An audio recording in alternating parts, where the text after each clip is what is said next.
یہ حدیث روایت کی ہے حضرت عبد الرحمن بن ابی بکر نے۔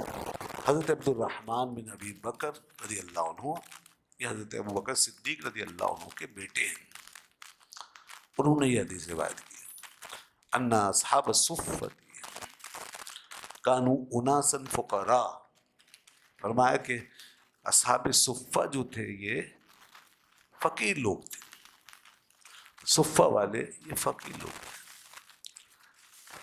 آپ کو معلوم ہے کہ مسجد نبوی شریف کے کونے میں گوشے میں ایک چبوترا بنایا گیا تھا، یہ شمال مشرق کی جانب تھا، اس پہ کچھ لوگ رہتے تھے اور ابھی بھی وہ جگہ موجود ہے۔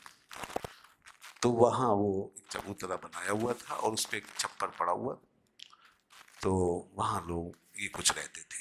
یہ جو لوگ یہاں رہتے تھے یہ تھے غریب مسکین لوگ جن کا گھر بار کوئی نہیں تھا اور جن کا کوئی ذریعہ معاش نہیں تھا، بے سہارا تھے، تندرست تھے، تو وہ یہاں مسجد میں آ جاتے تھے اور پھر یہیں پڑے رہتے تھے، عبادت کرتے، ریاضت کرتے۔ تو رسول اللہ صلی اللہ علیہ وسلم نے ان لوگوں کو سہارا دینے کے لیے ایک چبوترا بنوایا اور ان لوگوں کو اس پہ ٹھہرایا۔ تو خود رسول پاک صلی اللہ علیہ وسلم ان کی نگرانی فرماتے، کفالت فرماتے، اور اصحاب میں جو مخیر لوگ تھے وہ بھی ان کی کفالت کرتے۔ لوگ اپنے باغوں کی کھجوریں لا کے ان کو پیش کر دیتے، کھانا وغیرہ جو وہ لا کے پیش کرتے، اور جو بھی ہو سکتا تھا وہ کرتے تھے۔ بہرحال یہ لوگ بڑی تنگدستی کے ساتھ وقت گزارتے تھے اور فقر و فاقہ، کبھی کئی دن تک ان کو کھانے کو نہیں ملتا تھا۔ اور مدینے میں بھی چونکہ عام طور پہ غربت تھی، لوگوں کے گھروں میں بھی نہیں ہوتا تھا۔ بعد میں پھر فتوحات ہوئی تو لوگوں کو اچھا کھانے پینے کو ملا، لیکن ایک زمانے تک تو کافی تنگی تھی۔ تو یہ حضرات جو تھے یہ اور زیادہ تنگی میں آ جاتے تھے کئی دن پہ۔ کبھی تو ایسا ہوتا کہ بھوک کی وجہ سے ان کا حال ایسا ہو جاتا زمین پہ اپنے پیٹ کو ایسے چپکا لیتے اور زمین کی ٹھنڈک سے اپنے آپ کو راحت پہنچاتے، ایسے لیٹ جاتے تھے الٹے ہو کے، پیٹوں سے پتھر باندھتے تھے، اور کبھی بےتابی سے باہر نکل جاتے بعض لوگ، باہر مانگتے نہیں تھے، سوال نہیں کرتے تھے، بس اس امید پر کہ شاید کوئی دیکھ لے اور کوئی لے جائے ساتھ یا کوئی مدد کرے، اس طرح کی باتیں نہیں، لیکن مانگتے نہیں تھے۔ اللہ تعالیٰ نے ان کے بارے میں فرمایا لا یسألون الناس الحافا، یہ سوال نہیں کرتے تھے لوگوں سے، ایسی سفید پوشی اور ایسے جناب ان کے اندر غیرت ایسی ہوتی کہ مانگنا جو ہے یہ تو ضمیر کی منافی ہے۔ آج تو بھائی مانگنے والے مانگ رہے ہیں، اور مانگنا جو ہے آج کا ایک بہت بڑا ہنر بن گیا اور بڑا اعزاز ہو گیا۔ مانگتے سبھی ہیں الا ماشاء اللہ، بڑے بڑے لوگ مانگتے ہیں، ہم ملکی سطح پہ مانگنے میں کوئی آر محسوس نہیں کرتے، دنیا کے سامنے ہمارا کاسا پہلے، یہ بھی تو مانگنا ہی ہے، تو بڑے فخر سے مانگتے ہیں، اس کو ایڈ کہیں کچھ بھی کہیں بس مانگتے ہیں۔ اور بال برا انہیں کو سمجھا جاتا ہے جو باہر مسجد کے باہر یا کہیں گلیوں میں بازاروں میں کھڑا ہو کر مانگ رہا ہوتا ہے، برا اسی کو سمجھتے ہیں، لیکن ہم میں سے بہت سے لوگ اس عادت کا شکار ہوتے ہیں۔ بہت سے لوگ ہیں جو مالداروں کے پیچھے اس طرح چلتے ہیں کہ بس وہ مانگنا ہی ہوتا ہے، سب ان کے فائدے حاصل کرنا ہے، ان سے لینا ہے، اور وقتاً فوقتاً ان سے مانگتے بھی رہتے ہیں، یہ ہوتا رہتا ہے۔ تو یہ بھی ظاہر انسان کی عزت و شرافت کی منافی ہے، اس لیے اسلام میں تو معیوب سمجھا گیا، چاہے کوئی باہر کھڑا ہو کر مانگ رہا ہے فقیر کے ٹائٹل سے، یا ویسے ہی مانگ رہا ہے رشتہ داری کی بنیاد پہ، یا کسی اور حوالے سے مانگنے کی عادت پڑی ہوئی، تو یہ بہل برا ہے، انسانیت کے شرف اور اس کی بزرگی کے منافی ہے۔ رسول اللہ صلی اللہ علیہ وسلم فرمایا کہ الید العلیٰ خیر من الید السفلی، کہ دینے والا ہاتھ یہ بہتر ہے لینے والے ہاتھ سے، تو اپنا ہاتھ اوپر رکھے۔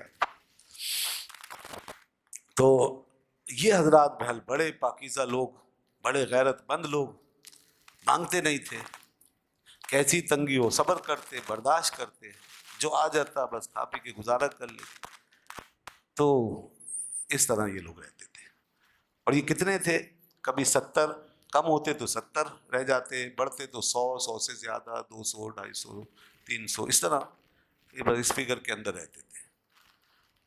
اور یہ یہاں رہ کر کے جو کچھ کر گئے، سبحان اللہ، یہ ایک ایسا پاکیزہ جناب ایک لشکر تھا اسلام کا، گویا ایسی پاکیزہ جماعت کہ انہوں نے یہاں بیٹھ کر کے بہت کچھ کر لیا، بہت کچھ سیکھ لیا. عبادت و ریاضت تو ان کا دن رات کا مشغلہ تھا ہی، مگر انہوں نے علم کے سلسلے میں بھی جو تگ و دو یہاں بیٹھ کے کی، اور جو ساری باتیں انہوں نے دیکھیں اور سیکھیں اور ایک ایک فرمان جو جمع کیا، اس کی وجہ سے آج یہ فائدہ ہوا کہ امت کو ایک بہت بڑا ذخیرہ علم کا ان بزرگوں کی وجہ سے حاصل ہوا، احادیث کا بہت بڑا ذخیرہ.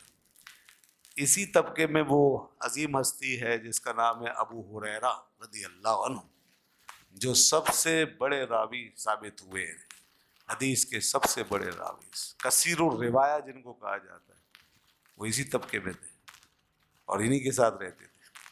اور کتنی روایتیں انہوں نے روایت کی ہیں؟ 5374 جگہ جگہ دیکھیں، بخاری میں، مسلم میں اور حدیث کی کتابوں میں ان کی روایت ہر جگہ ملے گی. تو یہ سب اس وجہ سے کہ وہ بالکل فارغ ہو کے بس حضور کی بارگاہ میں حاضر ہیں اور روایتیں جمع کر رہے ہیں، سیکھ رہے ہیں، یاد کر رہے ہیں. تو قرآن یاد کرتے، حدیثیں یاد رکھتے، اور پھر اگلی قوموں تک انہوں نے اس علم کو منتقل کیا. تو یہ ہیں وہ فقراء لوگ، کانو اناسن فقراء. فرمایا حضرت عبد الرحمن بن ابی بکر نے کہ یہ صفہ والے لوگ تھے جو کہ فقراء تھے. وَأَنَّ النَّبِيَّ صلی اللہ علیہ وآلہ وسلم قال من کان عنده طعام اثنین فلیذهب بثالث. اور نبی کریم صلی اللہ علیہ وسلم نے فرمایا کہ جس کے پاس 2 آدمیوں کا کھانا ہو تو وہ تیسرے کو ساتھ لے جائے. 2 آدمی ہیں تو تیسرا بھی بیٹھ جائے گا، ساتھ مل کے کھائیں گے، برکت ہو جائے گی. اس لیے کہتے ہیں کھانا مل کے کھانا چاہیے تو اس میں برکت ہو جاتی ہے. الگ الگ کھاتے ہیں تو برکت کم ہو جاتی ہے. تو فرمایا تیسرے کو ساتھ لے جائے. اور اگر 4 ہیں بین اربعون تو خامس تو 5ویں کو ملا لے، اور اسی طرح 5 ہے تو 6ٹھے کو ملا لے. وَأَنَّ أَبَا بَكْرٍ جَاءَ بِالثَّلَاثَةِ. تو حضرت عبد الرحمن کہتے ہیں میرے والد حضرت ابوبکر صدیق رضی اللہ عنہ 3 آدمیوں کو لے کر آ گئے، 3 آدمیوں کو لائے. وَانْطَلَقَ النَّبِيُّ صلی اللہ علیہ وسلم بِعَشَرَةٍ. اور نبی کریم صلی اللہ علیہ وآلہ وسلم 10 آدمیوں کو لے کے تشریف گئے. 10 آدمیوں کو لے کر گئے آپ، 10 آدمی حضور کے ساتھ. حضرت ابوبکر 3 آدمیوں کو لائے تھے، نبی پاک صلی اللہ علیہ وسلم 10 آدمیوں کو لے کر گئے. قال وهو انا وابی وامی. تو عبد الرحمن کہتے ہیں کہ گھر میں میں تھا، میرے والد اور میری والدہ، یہ گھر کے افراد تھے. اور ولا ادری هل قال وامراتی وخادم. راوی کہتے ہیں جنہوں نے عبد الرحمن سے روایت کی، وہ کہتے ہیں مجھے یاد نہیں پڑ رہا کہ انہوں نے یہ بھی کہا تھا کہ اور میری بیوی اور ایک خادم، تو یہ بھی تھے. تو اس طرح یہ کل افراد تھے. بین بیتنا و بیت ابی بکر، یعنی ہم سب ساتھ رہتے تھے، ہمارا اور ابو بکر صدیق کا گھرانہ یہ تھا. اس گھر میں ہم یہ سب افراد تھے. وَإِنَّ أَبَا بَكْرٍ تَعَشَّىٰ عِندَ النَّبِيِّ صلی اللہ علیہ وآلہ وسلم. اور ابو بکر صدیق رضی اللہ عنہ نے رات کا یعنی شام کا کھانا تناول فرما لیا تھا نبی کریم صلی اللہ علیہ وسلم کے پاس. مہمانوں کو لے کر گئے تھے گھر پر، اور پھر یہاں آیا کہ آپ نے رات کا یعنی شام کا کھانا کھا لیا تھا حضور کی خدمت میں آپ کے پاس. تعشیٰ کہتے ہیں شام کے کھانے کو، شام کا کھانا، اسی سے عشائیہ ہے، یہ لفظ عشائیہ اسی سے بنا ہے، تعشیٰ یا تعشیٰ. تو یہ شام کا کھانا جو ہے یہ شام ہی کا ہے اصل میں عربی کے مطابق. ہم تو رات کو کھاتے ہیں اور بعض لوگ بہت دیر دیر سے کھاتے ہیں، لیکن یہاں اہل عرب کا دستور تھا سورج غروب ہونے سے پہلے کا، تو سورج غروب ہونے سے پہلے کھا لیا کرتے تھے اگر روزہ نہیں ہوتا تھا، اور اگر روزہ ہوتا تو پھر افطار کرتے تھے اور افطار کے بعد کھا لیا، یہ ہوتا تھا. تو یہ شام کے کھانے کی روٹین ہے. مگر ہمارے یہاں الگ الگ روٹین ہے لوگوں کی. تو یہاں پر مراد وہی ہے کہ انہوں نے شام کا کھانا اپنے وقت پہ کھا لیا. اب یہ ذرا واقعہ کچھ اس طرح ہے، یہاں پہ تو پوری تفصیل نہیں ہے، کچھ ترتیب بھی آگے پیچھے ہے. تو اب دیگر جو روایتیں آئی ہیں نا اسی سلسلے میں، تو ان کو بھی سامنے رکھیں. تو میں ذرا اس سے بھی استفادہ کرتے ہوئے پھر آپ کو بتاتا ہوں کہ ہوا یہ کہ آپ مہمانوں کو لے کر گھر پہنچے اور ان کو گھر والوں کے حوالے کیا اور اپنے بیٹے کی ڈیوٹی لگائی عبد الرحمن کی کہ یہ مہمان ہیں، ان کو کھانے کے وقت کھانا کھلا دینا، اور میں جا رہا ہوں حضور کی خدمت میں، مجھے دیر ہو سکتی ہے، تو اس لیے تم ان کا خیال رکھنا، ان کو کھانا وانا کھلا دینا. یہ سب وہ کر کے کہہ کر سمجھا کے پھر آئے تھے. یہاں یہ سب تفصیل نہیں ہے. ثم لبث حیث صلیت العشاء، پھر وہ وہاں ٹھہرے رہے، حضرت ابوبکر صدیق رضی اللہ عنہ وہیں ٹھہرے رہے حضور کی خدمت میں، یہاں تک کہ عشاء کی نماز کا وقت ہو گیا تو عشاء کی نماز بھی پڑھ لی گئی. ثم رجع، پھر وہ لوٹ کر آئے.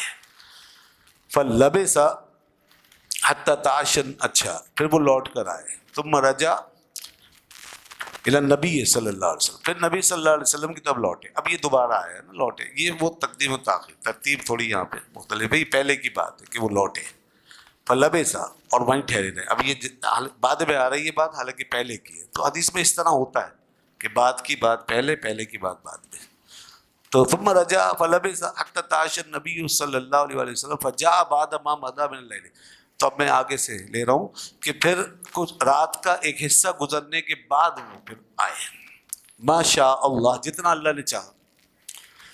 قالت له امراته، اب جب وہ گھر میں داخل ہوئے تو ان کی گھر والی یعنی ام رومان نے کہا کہ ما حبسک عن اضیافک، آپ کو آپ کے مہمانوں سے کس نے روک لیا؟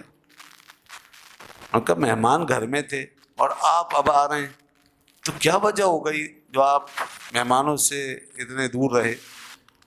تو یہ انہوں نے کہا، تو قال افما اشیتیہم، انہوں نے کہا کیا تم نے ان کو کھانا نہیں کھلایا؟ اب یہ آ گیا ذرا مشکل وقت، کیا تم نے ان کو کھانا نہیں کھلایا؟ اچھا، اب یہاں پر جو دوسری روایتوں سے میں شامل کر رہا ہوں وہ یہ کہ عبد الرحمن بن ابی بکر نے ان مہمانوں سے کہا کہ کھانا کھا لیجیے، کھانا پیش بھی کیا، مگر انہوں نے کہا کہ گھر والے کہاں ہیں، گھر کے مالک کہاں ہیں؟ انہوں نے کہا ابا جی گئے ہیں اور وہ دیر سے آئیں گے، انہوں نے مجھے کہا تھا کہ مہمانوں کو کھانا وغیرہ کھلا دینا، تو اس لیے میں آپ کی خدمت میں پیش کر رہا ہوں، آپ کھا لیجیے. انہوں نے کہا جی ہم تو نہیں کھائیں گے، جب تک گھر کا مالک نہیں آئے گا ہم نہیں کھائیں گے. انہوں نے کہا دیکھیے آپ کھا لیں ورنہ میرے لیے مشکل ہو جائے گی، ابا سخت ناراض ہوں گے اور مجھے پھر بہت کچھ سننا پڑے گی، تو اس لیے آپ کھا لیں اسی میں. کیونکہ انہیں معلوم ہے جب حضرت ابوبکر صدیق رضی اللہ عنہ کو غصہ آتا تھا، جی ویسے تو بڑے حلیم الطبع ہیں آپ، بہت حلیم الطبع، آپ سے زیادہ علم کس کا ہو. ارحم امتی ابو بکر، میری امت میں سب سے زیادہ مہربان ابو بکر ہے. لیکن حلیم الطبع آدمی کو کسی بات پہ غصہ آ جائے نا تو پھر وہ غصہ ذرا سخت ہوتا ہے، ایک حد تک برداشت کرتا. تو انہیں معلوم تھا آپ کی طبیعت میں طیش ہے.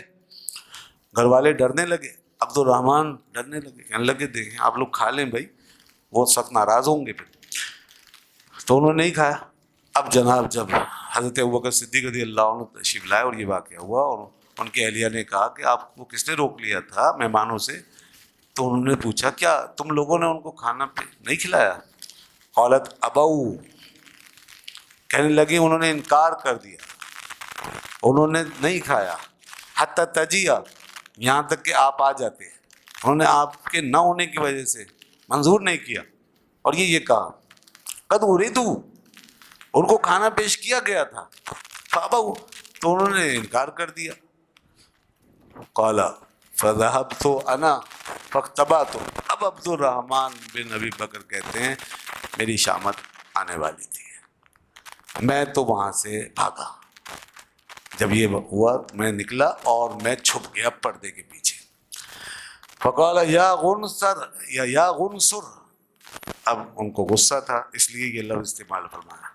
حضرت ابوبکر نے فرمایا او پاجی، او نالائق، کہاں ہو تم؟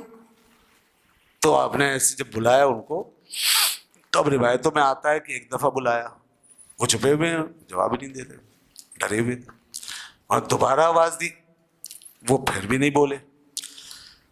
انہوں نے تیسری بار آواز دی اور یہ بھی فرمایا فجدا وسبا، یعنی انہوں نے حضرت ابوبکر صدیق رضی اللہ عنہ کے لیے سخت الفاظ بھی بولے، تیری ناک کٹے، اللہ تیری ناک کاٹے. اور ان کو برا بھلا کہا کہ تم نے کھانا نہیں کھلایا مہمانوں کو، او پاجی او نالائق، کہاں ہو تم؟ تیسری دفعہ حضرت ابوبکر صدیق نے فرمایا تمہیں میں قسم دیتا ہوں، سامنے آؤ میری بات کا جواب دو، کہاں چھپے ہوئے؟ پھر میں آ گیا ہے. میں نے کہا ابا جی بات یہ ہے، میں نے آپ کے مہمانوں کا پورا خیال کیا، جیسے آپ نے فرمایا تھا ویسے ہی کیا. ان کے سامنے کھانا رکھا ہے، انہوں نے منع کر دیا، آپ پوچھ لیں ان سے. تو مہمانوں نے کہا ہاں حضور بالکل ایسا ہی ہے، اس میں آپ کے گھر والوں کا کوئی قصور نہیں. انہوں نے تو کوئی دقیقہ نہیں چھوڑا، ہم نے انکار کر دیا. یہ ہوا. وہ کہتے ہیں جب میری جان میں جان آئی، مہمانوں نے گواہی دی تو میری جان میں جان آئی، ورنہ بس سخت ناراض تھے. تو بھائی اس طرح ماتحت پر کو ہلکا پھلکا سرزنش اس کی جا سکتی ہے، ڈانٹ ڈپٹ کی جا سکتی ہے، اس میں کوئی ایسی بات نہیں ہے. تو اس کے بعد جب انہوں نے یہ فرمایا اور پھر وہ آ گئے باہر اور یہ ساری بات چیت ہو گئی، تو مہمانوں نے بھی سفارش کر دی. وقال کلوا لا ہنیئا لکم. اب حضرت ابوبکر صدیق رضی اللہ عنہ جو تھے ان کو غصہ تو تھا نا، تو آپ نے فرمایا کلوا لا ہنیئا لکم، یعنی یہ اس وجہ سے تھا یہ کلمہ جو کہا کہ میں ترجمہ کر دوں پہلے، کھاؤ کہ تمہیں مبارک نہ ہو، کھاؤ تمہیں مبارک نہ ہو. یہ اس لیے کہ مہمانوں کی مہمان نوازی میں کمی آ گئی، کہ ان کو مہمان بنا، اور مہمان نوازی کا بڑا سخت حکم ہے. مہمانوں کا خیال رکھنا یہ بہت اہم چیز ہے جناب. اس کے لیے حدیث میں آتا ہے کہ من کان یؤمن باللہ والیوم الآخر فلیکرم ضیفہ، کہ جو اللہ اور یوم آخر پر ایمان رکھتا ہے وہ اپنے مہمان کی تکریم ضرور کرے. اتنی سخت بات. تو اب ان کا یہ موڈ آف تھا گویا، تو انہوں نے کہا لا ہنیئا لکم. فقال واللہ لا اطعم، اور اسی غصے کی وجہ سے انہوں نے فرمایا اللہ کی قسم میں نہیں کھاؤں گا ابدا، میں بالکل نہیں کھاؤں گا. اور انہوں نے قسم کھا لی. وَأَيْمُ اللَّهِ مَا كُنَّا نَأْخُذُ مِن لُقْمَةٍ إِلَّا رَبَا مِنْ أَسْفَلِهَا. اب ہوا یہ کہ جب انہوں نے قسم کھا لی تو اب دوسری روایتوں سے ہم لے رہے ہیں کہ پھر ان کے گھر والوں نے بھی قسم کھا لی کہ ہم بھی نہیں کھائیں گے، مہمانوں نے بھی کہا ہم بھی نہیں کھائیں گے، سب نے کہہ دیا ہم نہیں کھائیں گے. آپ نہیں کھائیں گے تو ہم بھی نہیں کھائیں گے. یہ ہو گیا معاملہ. جب یہ دیکھا انہوں نے کہ اب یہ کوئی بھی نہیں کھا رہا، تو پھر حضرت ابوبکر صدیق رضی اللہ عنہ نے اپنی قسم کو توڑنا مناسب سمجھا. تو یہاں سے ایک مسئلہ اور پتہ چل گیا کہ اگر کبھی طیش میں یا کسی وجہ سے آدمی کوئی قسم کھا لے اور بعد میں دیکھے کہ اس قسم کو پورا کرنے میں بہتری نہیں ہے، کوئی بھی بات ہے، کسی کی ناراضی کیوں نہ ہو، تو پھر اس قسم کو توڑ دے اور اس کا کفارہ ادا کرے اور وہ کام کر لے جو قسم کے مقابلے میں زیادہ بہتر ہے، جس میں زیادہ فائدہ. اب یہ مہمانوں کی دلجوئی کا معاملہ ہے تو اس لیے یہی بہتر ہے کہ یہ کیا جائے. تو لہذا انہوں نے پھر اپنی قسم کو توڑا اور اس کا کفارہ یقیناً ادا کیا ہوگا. تو فرمایا کہ ما کننا. اچھا یہاں پر ایک مسئلہ اور حل ہو گیا نا قسم کے حوالے سے. بہت سے لوگ اپنے عزیزوں کے معاملات میں قسم کھا کے بیٹھ جاتے ہیں، غصے میں آ کے، لڑائی میں موڈ آف ہے، غصہ آ رہا ہے اور کوئی بحث چل رہی ہے، ناراضی ہوئی تو قسم کھا کے کہتے ہیں جی اللہ کی قسم تم سے کبھی بات نہیں کریں گے، اور خدا کی قسم تمہارے گھر میں نہیں آئیں گے، تمہارے گھر میں کبھی نہیں پھٹکیں گے، تمہارا لقمہ نہیں کھائیں گے، تمہاری دعوت میں نہیں آئیں گے، وغیرہ وغیرہ.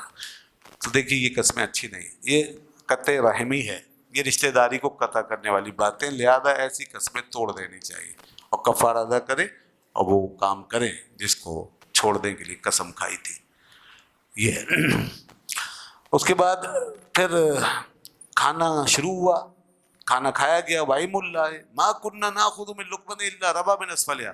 اب جب کھانا کھایا گیا تو کہتے ہیں جناب کہ اللہ کی قسم ہم دیکھ رہے تھے کہ ہم لقمہ لیتے تھے ایک اوپر سے سب اور نیچے سے کھانا بڑھتا چلا جاتا، اوپر سے لقمہ لیتے نیچے بڑھتا، اوپر سے لقمہ لیتے نیچے بڑھتا. اکثروں میں نہ اس سے زیادہ ہو جاتا، کم ہوتا اس سے زیادہ ہو جاتا اور بڑھ جاتا. اور شبعوا، حضرت عبد الرحمن کہتے ہیں سب نے پیٹ بھر کے کھایا. وصارت اکثر مما کانت قبل ذالک، اور کھانا پہلے سے بھی زیادہ تھا. کھانا اس سے بھی زیادہ. یہ کیا ہوا؟ یہ ہوئی ہے برکت. اور یہ برکت کون سی ہوئی ہے؟ وہ والی نہیں جو آپ کے ہمارے ساتھ عام طور پہ ہوتی ہے. ہماری تو برکت معمول کی برکت ہے اگر ہو تو. یہ برکت ماں کرامت ہوئی ہے کہ اس طرح کھانے کا بڑھ جانا ہی تو کرامت ہے. ایسا کہاں ہوتا ہے عام طور پر کہ کھانا کم ہی نہ ہو. تو اس لیے یہ کھانا جو بڑھ گیا اور پہلے سے بھی زیادہ، بلکہ اتنا ہی نہیں رہا بلکہ زیادہ ہو گیا، تو یہ ہے کرامت. اور یہ کرامت کس کی؟ حضرت ابوبکر صدیق رضی اللہ عنہ کی. تو اس میں کوئی شک نہیں، اولیاء کرام کی کرامتیں ظاہر ہوتی رہتی ہیں. اور ان کرامتوں میں ایک کرامت برکت کی بھی ہے، اور برکت اکثر اوقات اولیاء کرام سے ظاہر ہوتی ہے. اللہ کے نیک بندوں سے برکت کا صدور ہوتا رہتا ہے، چاہے کسی بھی سینس میں ہو، اس طور پہ ہو یا کسی اور طور پہ ہو. جیسے کہ ہم دیکھتے ہیں گھروں میں بے برکتی کا معاملہ تو وہ پیش نہیں آتا جب نماز ادا ہو، روزہ ادا ہو، دین پر عمل ہو، حلال کی آمدنی ہو، اللہ کو یاد کرنے والے ہوں گھر میں، تو پھر آپ برکت دیکھیں. یہ بھی برکت ہے کہ تھوڑے میں سب کا گزارا ہو جائے اور پورا ہو جائے اور مانگنا نہ پڑے، اور کوئی ایسی مصیبت نہ آئے کہ جس سے پیسہ سارا بہہ جائے، چلا جائے، نکل جائے. اس طرح کی چیزیں بھی، یہ بھی برکت ہے. اور پھر ہم دیکھتے ہیں کہ ایسے نیک لوگوں کے ساتھ یہ برکتیں ہوتی رہتی ہیں. تو یہاں پر برکت اس طرح ظاہر ہوئی کہ کھانا بڑھ گیا. اور اس کے بعد فنظر الیہ ابو بکر، حضرت ابوبکر صدیق رضی اللہ عنہ نے کھانے کی طرف دیکھا، فیدا ہیا کما ہیا او اکثر، تو وہ ویسے ہی تھا یا اس سے بھی زیادہ تھا. فقال لامرأتی یا اخت بنی فراس، تو وہ اپنی اہلیہ سے فرمانے لگے، اے بنی فراس کی بہن، یہ کیا ہے؟ ما ھذا، یہ کیا ہوا ہے؟ قال اللہ وقرۃ عینی لہی الآن اکثر منها قبل ذلك بثلاث مرار. وہ کہنے لگی میری آنکھوں کی ٹھنڈک، یہ انہوں نے محبت سے کہا، میری آنکھوں کی ٹھنڈک لہی الآن اکثر، یہ تو اب اس سے بھی زیادہ ہے. اور کتنا زیادہ؟ بثلاث مرار، 3 گنا زیادہ، 3 گنا زیادہ ہے. خاتون ہے نا، خاتون کا اندازہ ججمنٹ جو ہے زیادہ تیز ہوتی ہے گھر کے معاملات کے بارے میں، تو انہوں نے اندازہ لگا لیا 3 گنا زیادہ ہو گیا ہے. تو فاقل منہا ابوبکر، تو پھر حضرت ابوبکر صدیق رضی اللہ عنہ نے اس سے کھایا. پہلے قسم کھائی تھی نہیں کھاؤں گا، تو پھر انہوں نے کھایا. اور وقال انما کان ذلک من الشیطان، اور قسم کے بارے میں اپنے فرمایا کہ یہ شیطان کی طرف سے تھی، جلد بازی میں قسم میں نے کھا لی، وہ شیطان کی طرف سے. تو پھر اس کے بعد یہ ہوا جناب، ثم اکل منها لقمۃ، انہوں نے کھایا، ثم حملها الى النبی صلی اللہ علیہ وسلم، پھر اس کھانے کو جو بچ گیا تھا وہ نبی پاک صلی اللہ علیہ وسلم کے پاس لے گئے. پھر اس کو اٹھا کر وہ نبی کریم صلی اللہ علیہ وسلم کی خدمت میں لے گئے. فاصبحت عنده، اور صبح تک وہ کھانا حضور کے پاس رہا، وہاں صبح ہو گئی. وکان بیننا وبین قوم عقد، فرماتے ہیں کہ اس دوران، اس پیریڈ میں ہمارے اور ایک قوم کے درمیان، یعنی مشرک تھے وہ لوگ، ان کے درمیان معاہدہ ہوا تھا. فمد الاجل، تو وہ معاہدہ پورا ہو چکا تھا، تو وہ لوگ آئے ہوئے تھے. ففرقنا اتنا عشر رجلا مع کل رجل منهم اناس، تو رسول اللہ صلی اللہ علیہ وسلم نے ہمیں تقسیم کر دیا تھا 12 آدمیوں میں، اور ہر آدمی کے ساتھ کچھ لوگ کر دیے تھے. واللہ عالم کہ کتنے لوگ کس کے ساتھ تھے. کم مع کل رجل، کتنے لوگ تھے ہر آدمی کے ساتھ. فاکلوا منها اجمعون، اب ہم نگرانی کر رہے تھے 12 آدمی، اور پوری قوم تھی ایک جو اس وقت وہاں آئی ہوئی تھی، اور وہ کھانا جو گھر سے آیا تھا برکت والا، وہ کھانا سرو کیا گیا ان کو، اور سب نے مل کے کھایا. 12 آدمیوں نے نگرانی کی ہے، تو ایک آدمی کے نیچے کتنے کتنے آدمی ہوں گے؟ تو معلوم نہیں 100 کے آس پاس یا اس سے بھی زیادہ. تو ان سب لوگوں نے یہ کھانا کھایا، اتنی برکت ہوئی ہے جناب. یہ ہے وہ حدیث. یہ طویل قصہ یہاں پر امام بخاری لے کر آئے ہیں، اور یہ اور بھی جگہوں پہ روایت ہوا ہے، جس کو میں نے وہاں سے لے کر یہاں پہ پورا اس کو مکمل کر دیا ترتیب سے. اس میں جو باتیں آئی ہیں وہ میں نے عرض کر دی. باب جو تھا وہ وہی، یا دوبارہ دہرا لیجئے. باب یہ تھا کہ رات کو باتیں کرنا اپنے گھر والوں اور مہمانوں کے ساتھ، یہ باب کا عنوان تھا. اور وہ اس میں آ گیا کہ انہوں نے رات گئے تک باتیں کی اور کھانا وغیرہ سرو کیا مہمانوں کے ساتھ. یہ ثابت ہو گیا کہ اس طرح ضرورتاً رات میں باتیں وغیرہ کرنا ٹھیک ہے اور معاملات کرنا درست ہے. یہ امام بخاری کا مقصد ہے، وہ ثابت کر دیا.